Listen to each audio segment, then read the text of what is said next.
pleasure to welcome all of you to the 10th Applied Learning Series program in Neurodevelopmental Disorders. As you all know, the Applied Learning Series program is a platform for sharing our knowledge among the professionals who is working in the area of neurodevelopmental disorders. NISH has conducted several Applied Series programs on different topics. This time, we are providing an opportunity to learn about the sources of children's challenging behaviors and the strategies which we can use to address those behaviors. Today, we have got an eminent resource person here to explain the principles of positive behavior support to prevent the challenging behaviors for young children. Dr. Tracy Xtreme is a member of American Speech Language Hearing Association, a SLP over 30 years of experience. She is a professor in the Communication Science and Disorders Department at St. Cloud State University, Minnesota, USA. She is also conduct evidence-based researches on childhood, autism, and positive support behaviors in children. Ma'am, today we are extremely happy to have you as a resource person in this learning program. I heartily welcome you to attend this 10th Applied Learning Series program. Thank you. We also have the pillar of our support, Dr. Satish Kumar, the Director of Center for Assistive Technology and Innovation. I welcome Dr. Satish Kumar for this learning series. Dr. Sujake Kunnath, the HOD and the strength of our department. Even though she is not here today because of some official works, her presence, motivation, and inspiration are always keep us walking forward. I welcome Dr. Sujake Kunnath. I also welcome all my colleagues, students, and participants to brighten your minds with immense knowledge. Thank you. I also welcome Dr. Satish Kumar to address the audience.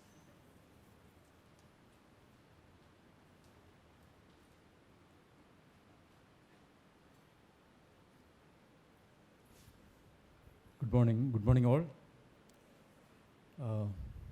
We are happy to welcome you, Dr. Tracy Xtreme from St. Cloud State University. And this is a good opportunity to know about the latest trends in this field.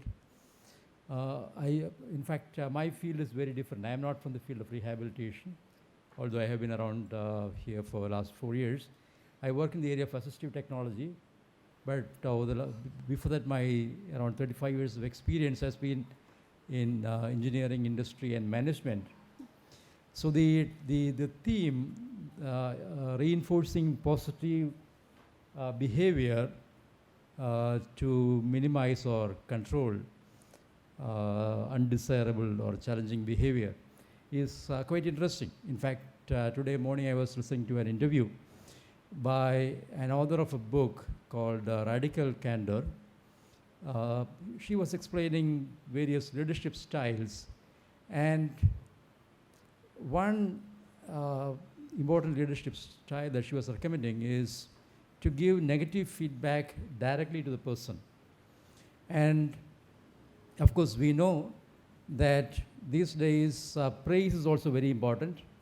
Maybe we have to praise people 3 or 4 or 5 times more than we criticize them, because that is very important to reinforce their commitment and motivation to work. So this approach is also very similar. So I would have loved to be here throughout the morning session, but I have some other work in the morning because we are guiding, mentoring some innovative projects today in the field of rehabilitation. So so I'll be around here up to 10 o'clock, but then I'll have to leave. So wish all you a very enjoyable and satisfying program. Thank you again to Dr. Teresa for joining us. Thank you. Thank you.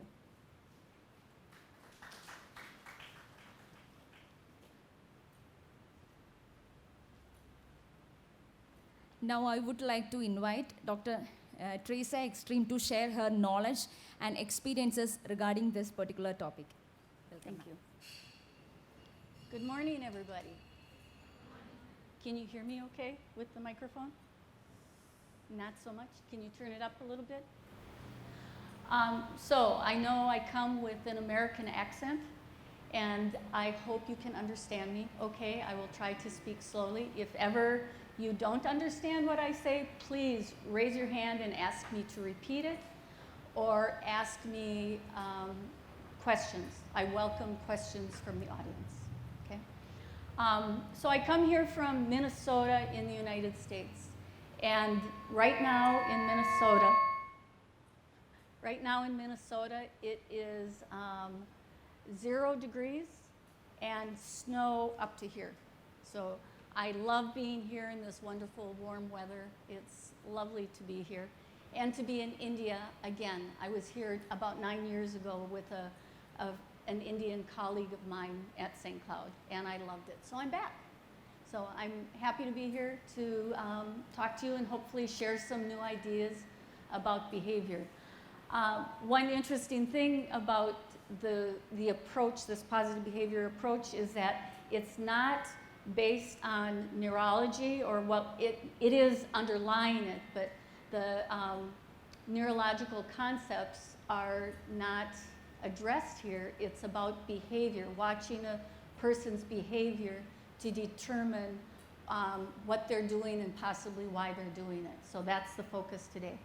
I have a lot to cover. I don't know if I'll be able to cover it all, but I have my slides to share, and I will pass them on to your faculty, and they'll make them available to you if you want to explore some additional links. I have some website links.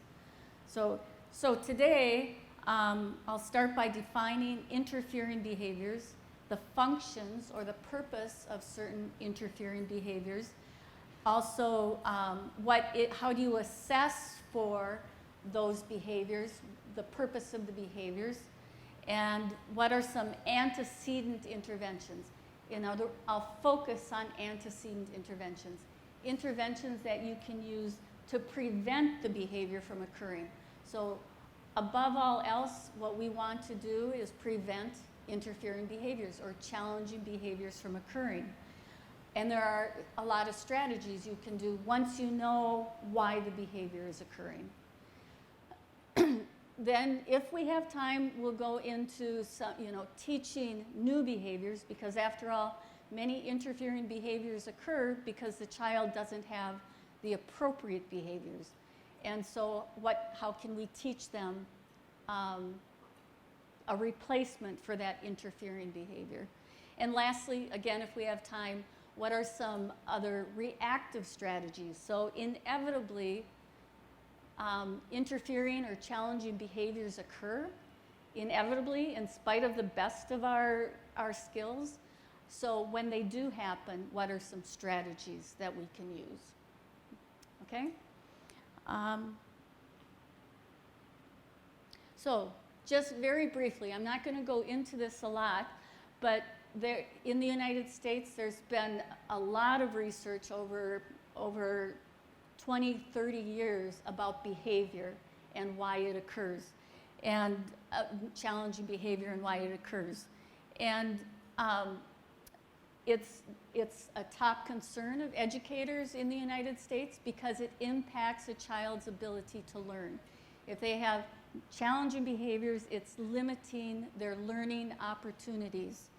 And so another interesting factor, especially for SLPs or speech language pathologists, is that language delays are related to interfering, that IB right there, interfering behavior. Language delays are related to interfering behaviors. And the inattention to addressing those interfering behaviors can cause language delays. There's actually been research that for a long time it was what comes first, interfering behavior or language problems. And there has been research that a lot of interfering behaviors occur because of the language delays. So as speech-language pathologists and audiologists, I think we have a huge responsibility to address interfering behaviors to help the children that we work with. And also, one important thing is that aggression is related to language delays. In the United States, 10 to 15% of preschoolers have chronic to mild levels of interfering behaviors. Here in India, in the children that you might work with or maybe that you know of, do you see in the regular preschools and schools, do you see many children with interfering behaviors? Is it a problem? Because I know the social dynamics in schools is probably very different here than in the United States. And so I just wonder if the same incidence of interfering behaviors occurs here in India, you think? Yeah. Let's see, what are some other interesting facts? With ASD, or autism spectrum disorders, they show higher rates of aggression, self-injury, and stereotypy than other children with LD, learning disabilities, who don't have ASD. In addition, kids with cerebral palsy often have interfering behaviors because they're not able to communicate in the conventional way what their needs, how to get their needs met. And so one of the easiest ways for them is to use some interfering behavior like eye gouging or head banging, biting themselves, things like that. So there are many reasons to address interfering behaviors, challenging behaviors, at a very early age. The earlier that we can address it, the more the chances are for that child to have learning opportunities. I think a lot of the strategies that I will address work also with, let's say, high school kids, the older children, and adults. But the challenge with older people and using these strategies is that they have a history of behavior, much longer history than these young children. And that history makes a huge impact on how they respond to new interventions or different types of interventions. Does that make sense? Because other people have tried different things and they've learned different strategies, and their strategies that they use have become reinforced over and over again, and that's more difficult to break down. So, some of the social and academic outcomes of interfering behavior: rejection by peers. They receive less positive feedback. If they're always being given negative feedback, then if they have a lot of interfering behaviors, they get only negative feedback. Poorer performance in school, less likely to be successful in kindergarten. That's our 5-year-olds, 6-year-olds. If they have challenging behaviors at a young age, they're less likely to be successful even as early as kindergarten. And so that, again, is another really important reason to address challenging behaviors. The younger, the better. In the United States, so children who are identified as hard to manage or difficult at 3 and 4 years of age have a 50% chance of continuing to have difficulties in adolescence as teenagers. So we need to make sure, again, that we're addressing it. So just some of the background about why it's important to address challenging behaviors. If anybody wants to read any more specific articles, there are some references for you. So, positive behavior support. First, I'm going to define positive behavior support, and then I'm going to define interfering behaviors a little bit more specifically. But positive behavior supports, it's an approach to understanding the reasons for the interfering behavior. Why do they occur?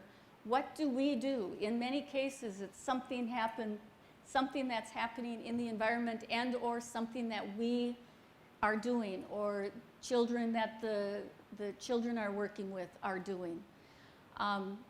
positive behavior support includes the design of interventions. So it's a way to approach and determine what interventions we will use with the children. It's also based on the individual child's behavior and the conditions in which that behavior occurs. So again, the environment and the people in that environment. The goal of positive behavior support is to create long-lasting, not just short-term, but long-lasting and meaningful changes that really impact the child's ability to learn and be with others. So in the case of autism, for example, a child's interfering behaviors will impact his ability to socialize also and his ability to learn. So we want to make it meaningful for the child, to help him learn, and we also want to do it in a respectable way. So sometimes if we are reactive to their behavior, it can be in a demeaning way and a punishing way that does not help the child learn. And so that's one of the important parts of positive behavior support, is that it's positive support for the behavior, to prevent behaviors. So here's just a pyramid of how many of our schools in the United States try to think about positive behavior support and how to address positive behavior support. So positive behavior support starts with building positive relationships with all children, all families of those children. And we do certain things that make sure the children know the rules of behavior, they know how to treat each other respectfully, and so on and so forth. That's reinforced and modeled in the schools, in all schools. We try. But there are some children who may need a little bit more support. And then the teachers and the principals and the other administration may try to do behaviors that prevent these things from happening. Then the next one is children who are at risk. So it might be children in extreme poverty, might be children who have been traumatized, might be children with disabilities, communication disabilities, autism, language disorders, that may need a little bit more support and a little bit more intensive intervention. But then right on the very top are those children that have persistent challenges, and they maybe even are significant challenges. Those are very few, relatively speaking, to the whole population of children, but those children may need intensive intervention. So just as you think about positive behavior support, be thinking about, different levels of intervention, different levels of intensity, depending on the behavior or behaviors that we're talking about. Does that make sense? Any questions so far? How's my rate of speech? Okay? Okay. Positive behavior support. So, principles of positive behavior support. So as already, I think I said this, that positive behavior support is based on observation of behavior. It's not based on a brain scan or any type of MRI to know what is causing that behavior. It's based on what we're observing in the child's behavior and the behavior of others interacting with that child. It is based on, whoops, didn't mean to go that far. It is based on the behavioral theoretical framework.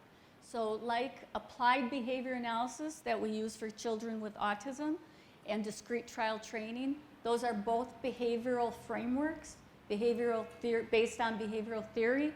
But what we do with positive behavior support is, I would say, a little bit different, maybe quite a bit different than what we see with discrete trial training, which tends to be a very rigid program to make sure the child does certain things, and therapists are trained to react in certain ways to behaviors, learning behaviors of the child. But with positive behavior support, we want to make sure that it's always functional let me back. The behavior that we're looking at, we need to remember that it's functional. It does something for the child. There's a purpose for their behavior. And it's communicative. It's communicating something. I would say 98% of the time, it's because of something that's happening around the child in their environment. We can observe the behavior, and we can identify the functions of the behavior, or at least develop hypotheses for the function of the behavior. We can teach new ways to communicate. Another thing to remember is that behavior is maintained by consequences. So we may do something, or something happens in the child's environment, the child behaves in a certain way, and then we or somebody does something to maintain that behavior. It may not be intentional. It usually isn't intentional. But nonetheless, we do something that tells the child, hey, this interfering behavior works for me. I can keep doing this, and I know I get what I want. The third thing about behavior is that it's context related. So that's, again, related to what I've been saying. It's about the environment. It's about what's happening around the child. And we want to look at that carefully as we try to determine the reason for the behavior. So here are the 4 main reasons for behavior, or 3. One is to obtain something that the child wants. It could be they want attention. They want more attention. It could be that they want certain objects, toys, food, activities. So it could be they want something. The other one might be that they want to avoid or escape something. They might want to avoid attention, or they might want to escape task demands or events. A lot of what we ask them to do as speech-language pathologists to work on improving their communication, that's considered a task demand. So a large part of what we do creates task demands, which may also create interfering behaviors. But what can we do to alleviate that? Important to note that one form of behavior may have more than one function. So, for example, the child might hit his head really hard, really bang his head. It might be because he wants attention, and he knows whenever he hits his head hard, an adult comes running and says, oh, don't do that, stop doing that. He gets attention. He might bang his head really hard when he's working, when he's being given work, a worksheet or anything to help his learning. He might bang his head really hard. Somebody says, oh, stop doing that. Here, have this instead, something less demanding. He again gets what he wants. He gets to avoid or escape the task. Or lastly, he might headbang because he's hungry and he can't get the food he wants. He can't communicate it. But he knows if he headbangs, somebody's going to come get to him and figure out what he needs. What we want to do is stop the headbanging, so he has different methods. This is, it might be an augmentative communication device, for example. So he has other methods of communicating besides self-injury. The headbanging could also be, which isn't up there yet, it could also be because he has a headache or something hurts and he doesn't know how to tell somebody. So that's an example of one form, the headbanging, having many different functions. On the flip side, and this is what complicates things, is that one function may have more than one form. So the child may use a variety of different strategies to escape an activity. He might bang his head. He might hit his head with his hand. He might bang his head on the desk. He might rip up his papers. He might get up and scream and run around. So that function of escape for a certain child might look many different ways. So remember that. That's part of the challenge of figuring out the function of a child's behavior. Here's another way to look at it too, is that, like I said, about 90% of a child's behavior are socially motivated. It's for the purpose of interacting. It may be for attention, escape, or to get something tangible, food or a toy. And a very small percentage of behaviors have a sensory function, or they're non-socially motivated. They don't necessarily want another person's attention. They're not necessarily trying to escape something or get something. But they may have something, you know, so kids with autism are a great example. They have some need, internal need that needs to be met, and they don't know how else to do it other than some type of interfering behavior. The challenge is, though, again, lots of challenges here, that even sensory functions, we can try to figure out why the child's doing that. It may not have a certain specific response like these do, but we can often teach other strategies for the child to get what he wants without harming himself or harming others. So the one that we'll focus on mostly today are the ones that are socially motivated, that the child is trying to communicate something. So function served by behavior, just to give a little bit more detail. Attention seeking, it's positive reinforcement. The child gets something when they do something. The next one is the access to something tangible. Again, positive reinforcement. They do something and they get something for it. It could be to communicate wants and needs, or just to get an activity that they like to do. A third function is escape or avoidance. That's the negative reinforcement, meaning something is taken away from them. They want something taken away from them, so they behave in a certain way. It might be external, so they might not like touching. It might be a difficult task. It might be a change in their routine. Whatever it might be, they want to escape it. They want to avoid it, and so they engage in their behavior. It could be an internal stimuli, such as an earache, sinus pain, skin irritation, hunger, anything that they don't necessarily know how to get in another way other than challenging behavior. So that's, but again, they want that taken away. They want their hunger taken away, so they engage in this challenging behavior. And lastly, sensory stimulation, which is considered automatic reinforcement. It's something they do to themselves to reinforce themselves, and it might be to obtain reinforcement from either internal, within themselves, or external stimuli. So one behavioral principle is that inconsistent reinforcement is all that is needed to maintain a behavior. So even if you have as your general rule that the teachers or the speech language pathologists will not react to a student in a certain way, and everybody does it 90% of the time, if they do it just once in that, or 10% of the time, that's enough to keep that interfering behavior going, because it tells the child, I'll do this. If I do this, I get it sometimes, and it works for me. So inconsistent reinforcement is something that we want to try not to do. We want to be consistent with our reinforcement.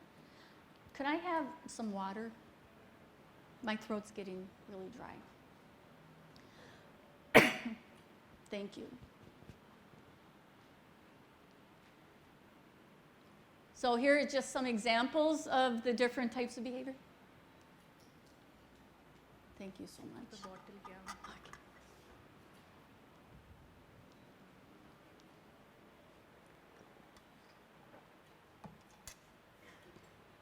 Okay. Examples of different functions of behavior: attention seeking. Johnny makes a joke and everybody laughs. So even though his joking around or acting goofy might be really funny for the kids and it gives him a lot of attention, it is really disruptive for the teacher in the classroom or even the therapist.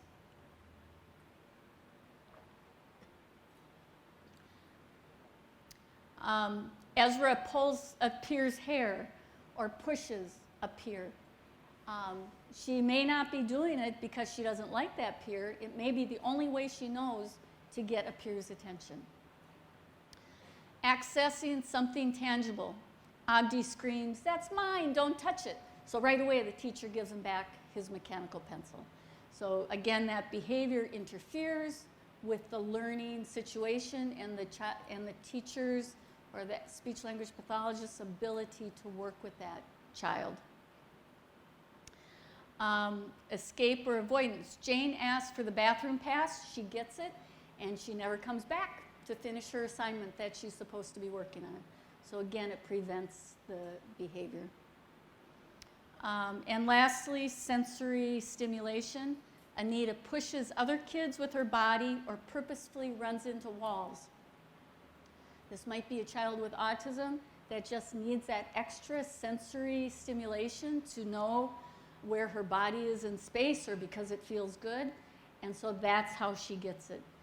But even that we can do something about, right? We can give her activities to make sure she has appropriate and safe ways to get that sensory information that she needs. So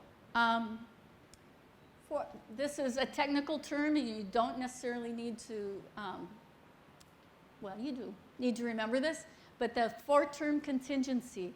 One is that there's a setting event or motivating operation. So the child, something happens to make the antecedent events, the behavior that he uses, and the consequences or reinforcement more likely to reoccur. So setting events are anything that happens to us. We might be tired, we might be hungry, we might be on a medication, the medication might impact us. It could be the noises or the lights or the fans. Sometimes this could be enough, for example, these fans, for children, especially with autism, to overreact. It could be illness. It could be menstrual cycle. It can be just about anything within us or around us that impacts how we react. When we're hungry, I know for me, when I'm hungry, I'm much more likely to be less patient and to respond in a kind manner if somebody is trying to make demands on me. So that would be considered a setting event. It's more likely to happen. And I bet you can all think of your own setting events, right? The ABCs then, the ABCs of behavior. Thank you. So A is for antecedent, what comes first. B is for behavior, what is the behavior, and we'll talk about the behavior of the child, but also it could even be our behaviors. And then consequence, what happens because of the behavior. And again, just a reminder of the 3 principles. Behavior communicates. Behavior occurs in a context. And lastly, behavior occurs for a reason. Those are 3 principles with positive behavior support and trying to get at why the child behaves in a certain way. Here's an example. It's an example of looking at the ABCs of behavior. So A, the antecedent, B, the behavior of the child, and C, consequences. So, and it's to show that it kind of goes in a cycle. So here the antecedent is the teacher makes a task demand and says, let's count backwards. The child whines and lays on the floor next to the teacher. The consequence is the teacher says, let's keep doing this task. And so this consequence now becomes the antecedent. Teacher says, let's keep doing the task. So Jay does the task, but does it incorrectly. Instead of counting, he does B, C, D. And the teacher says, no, count by ones, not the alphabet. So she corrects him. This becomes an antecedent.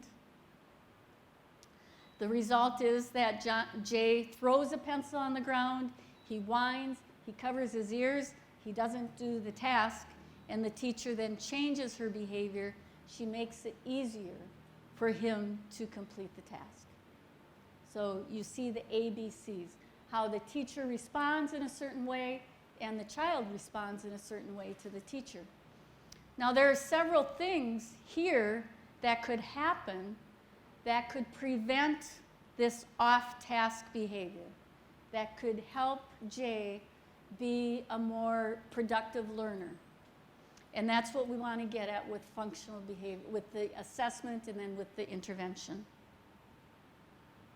So maintaining consequences, which are what we tend to do that keep the behavior, either the negative behavior or the positive behavior, keep it reoccurring. But maintaining consequences that are negative are a problem when the behaviors are socially inappropriate. Socially inappropriate can mean what the child does to prevent his learning or does in interaction with peers or adults. Why socially appropriate behaviors do not occur, it's because it's not in the child's repertoire, it's a skill deficit, and then in that case we need to teach a new skill.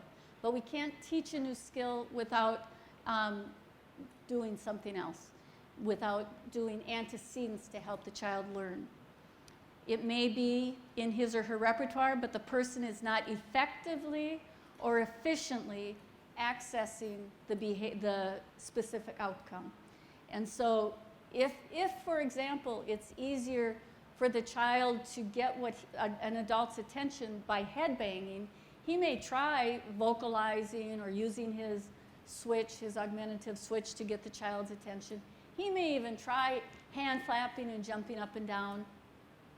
But if the teacher doesn't respond until the child starts banging his head, then head banging is more effective and more efficient than using his switch.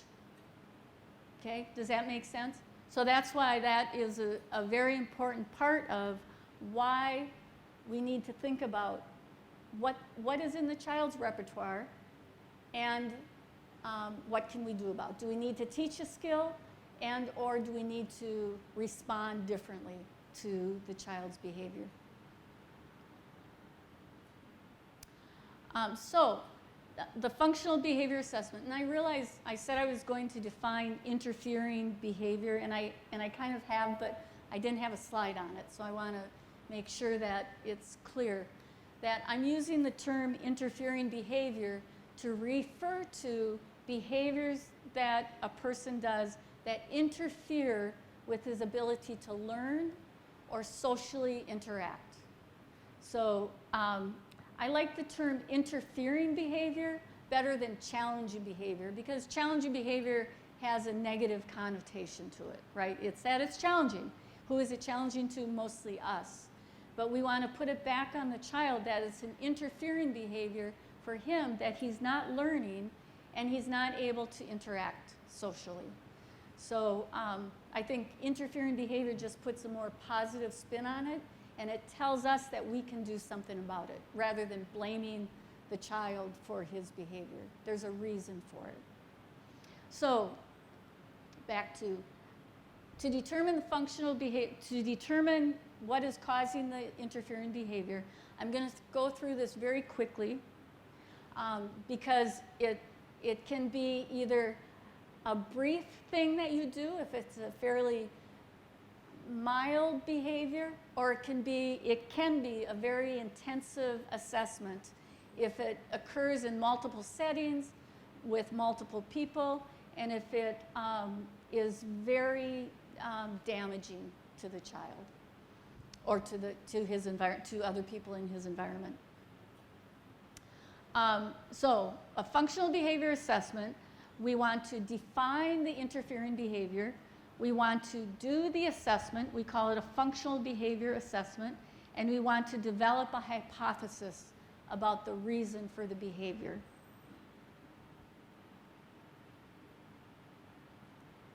So defining the interfering behavior. First, we need to have an operational definition. Is that term familiar to you guys?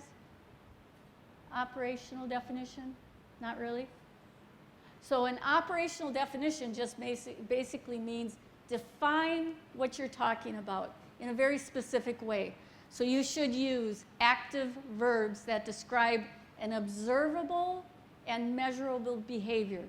It should be clear, unambiguous, and thorough, so that if I define a behavior, each one of you knows exactly what I mean. Okay? If I describe headbanging, that can mean a lot of different things to a lot of different people, right? But if I say Johnny bangs his forehead with the flat of his hand with intensity, that's, you know much more about what I'm talking about, right? If I say Johnny screams, that can mean a whole bunch of different things.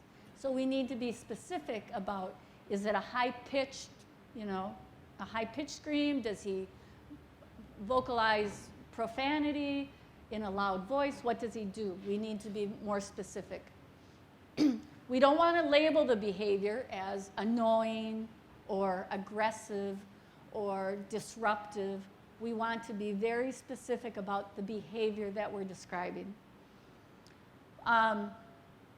We don't want to include internal states or emotions. So we don't want to say Johnny gets frustrated, he gets emotional, he gets he gets mad, he gets angry. Those don't define the behavior. We want to see exactly, we want to be able to observe what angry is. It's foot stomping or it's head banging. We want to just define it so we know what we're dealing with. So I give the example too of hitting. So I don't know if I'll be able to get this, but let's try it. It's an example of interfering behavior, and see how you might define it. Let me see, with the other children.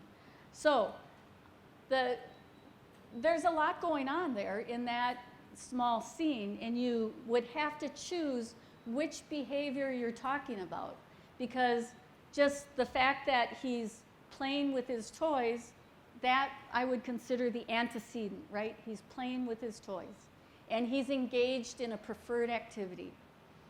Then when the teacher says, time to stop, and he doesn't stop, why doesn't he stop? Is it because he doesn't understand what the teacher asked him to do? Is it because he really wants to keep doing what he's doing? It could be either of those. And so the response is for the teacher to just take away his toys and pick them up and move them. So that again is something. So why does he react then? Is it because he's mad, because he doesn't want to leave his toy, because he doesn't understand again what's going on? And that's part of what we do with the assessment. We talk to the teacher, we observe the little boy and what happens in multiple situations and so on. But when we define the behavior, when we decide which behavior we need to look at, there are some rules of thumb. Is the behavior dangerous to other children? And in this little boy's case, it could be. He gets pretty wild and he could hurt somebody with his kicking. Does the behavior interfere with learning? Absolutely. If he's not following directions, if he's not learning the routine of the classroom, if he's not able to join in the different activities that the classroom does, it's interfering with his learning. Does the behavior interfere with socialization or acceptance from peer partners? Absolutely. Does the behavior interfere with day-to-day functions of the family or the child? So does it interfere, say, with brushing teeth, taking a bath, getting dressed, getting ready for school, going to school? Then that, again, can be an interfering behavior. And is the behavior disruptive or intense on a frequent basis is another factor. So you might just have one of these things that make you want to address the behavior. But certainly when 3, 4, or 5 of them are present, it tells you even more that you should address the behavior. So don't just think of interfering behavior as an aggressive child. It can also mean a child that isn't learning or isn't socializing. So we defined the behavior, and now we're going to talk about the functional behavior assessment. Remember, this is so important to remember for the idea of positive behavior support. I'm going to repeat it again, that there are 2 assumptions. Behavior occurs in a context, and behavior occurs for a reason. Very good. And then what changes in the environment can either increase or decrease behavior. It can change behavior. So we have a lot of power to change the environment. We need to assess the relationship between the environment and behavior, both our behavior and the child's behavior. And it may even mean other children's behaviors, how other children react to the child, and or other adults in the room or in the environment. It may include parents. It may include assistant teachers or, assistant to whoever, and of course SLPs and audiologists. And those looking at that relationship between the environment and the behaviors can lead to effective interventions. The intervention, of course, includes ongoing data collection and an analysis of the patterns of the behavior. We want to make sure, once we determine the best intervention, we develop a hypothesis and then provide an intervention. We want to make sure it's effective, and so we need to take data and watch the patterns to make sure it's effective. Do you guys do data collection in your treatment intervention? Yeah. Functional behavior assessment. So again, we have the ABCs. We identify the antecedents or the setting event or the setting events that trigger the behavior. So what happens first? Then determine the function of the behavior. Why does the child respond in that way? And then we want to determine what is reinforcing that behavior. What is happening after that behavior to make it more likely for that behavior to occur again? So by now you've heard me talk about ABCs in 2 different ways, so I just want to clarify that never mind. Cancel what I just said. These are the components of the functional behavior assessment. We need to gather information. We can do that by interviews. We can have checklists, and I share these on a link later on, different checklists. We can do ABC observations. That's the little table you saw earlier where we were looking at the antecedent behavior consequence over a period of time. So those are ways to gather information. It can be very intense, or it could be more casual. If it's not a significant behavior, say for example, it only affects you in clinic, then it might not be so extensive. It might be much more informal, and it's just you trying to decide why is the behavior occurring. So from the information you gather, you develop a hypothesis. You look for patterns that are likely to precede most of the behaviors. So the most disruptive. So you're deciding which behavior are you looking at.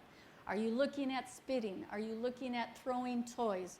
Are you looking at crawling under the table?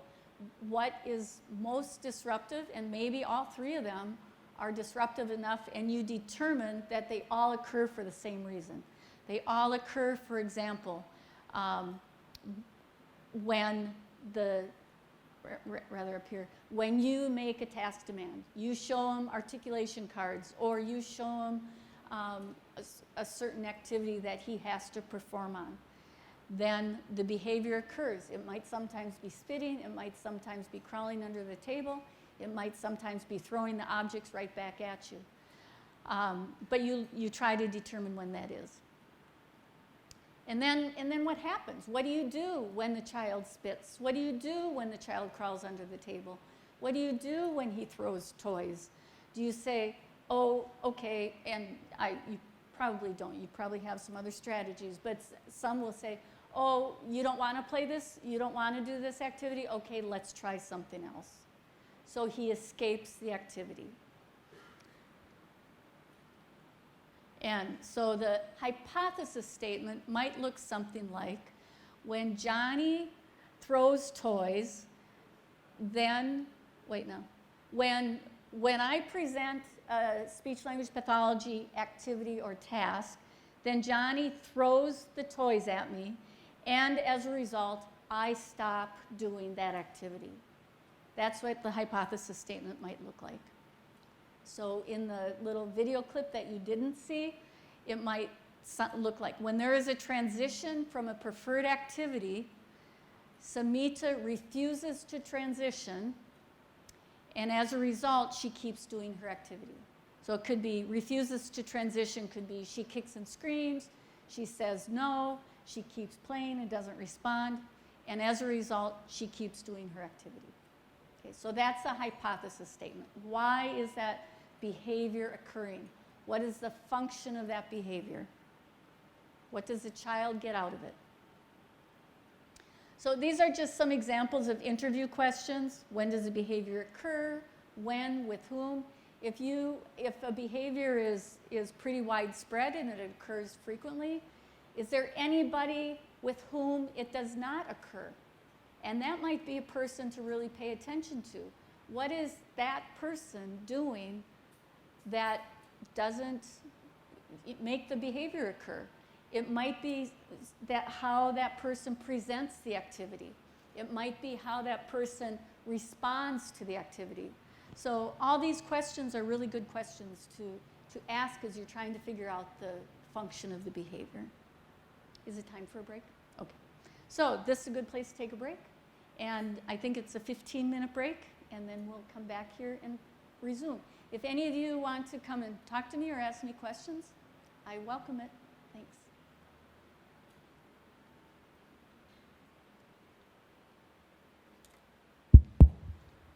Tea is served outside. You can have the tea, come back within 15 minutes.